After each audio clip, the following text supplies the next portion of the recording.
வதக்கின முருங்கைக்கீரை நல்லா ஆறணும். ஆறுனதுக்கப்புறமா தான் பொடி போட முடியும்.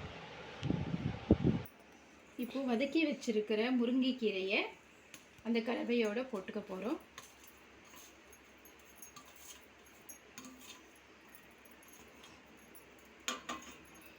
போட்டுட்டு கொரப்பாக வதக்க போகிறோம்.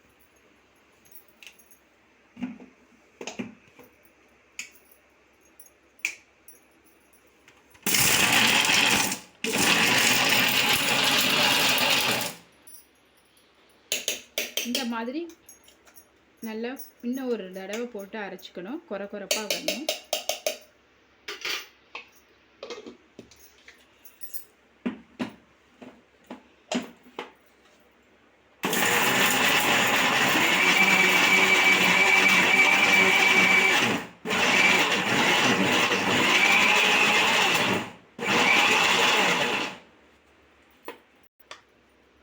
நெய் சேர்த்துருக்கிறதுனால கொஞ்சம் திக்காகவே இருக்குது.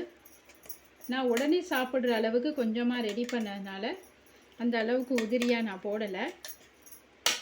நீங்கள் ரொம்ப நாள் வச்சு ஸ்டோர் பண்ணிக்கணுன்னா நல்ல காய வச்சுட்டு உதிரி பண்ணி அப்புறம் போட்டுக்கோங்க முருங்கை இலையை.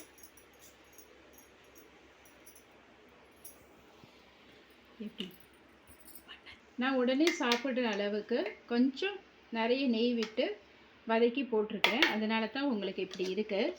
நீங்கள் கொஞ்ச நாள் ஒரு வாரம் ஒரு மாதம் அளவுக்கு வச்சு சாப்பிட்ணுன்னா நல்ல முருங்கை இலையை நல்லா காய வச்சுட்டு அதுக்கப்புறம் வானிலையில் போட்டு வதக்கி சாப்பாட்டில் போட்டு சாப்பிட்ற அளவுக்கு நீங்கள் ஸ்டோர் பண்ணி வச்சுக்கலாம்.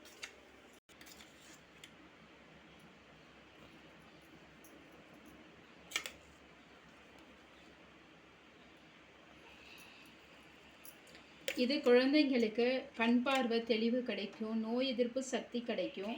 சாப்பாட்டில் போட்டு சாப்பிடலாம். இட்லி, தோசை எல்லாத்துக்குமே இது போட்டு சாப்பிடலாம். இது நல்லது. இரும்பு சக்தி கூட, முடி உதிர்வை தடுக்கும். குழந்தைங்க கூட கீரை வேணான்னு சொல்கிறவங்கெல்லாம் கீரை இந்த சாப்பாடு சாப்பிட்டா ரொம்ப விரும்பி சாப்பிடுவாங்க. ரொம்ப டேஸ்ட்டாக இருக்கும், சுவையாக இருக்கும். நீங்களும் ட்ரை பண்ணி பாருங்கள். Thank you friends.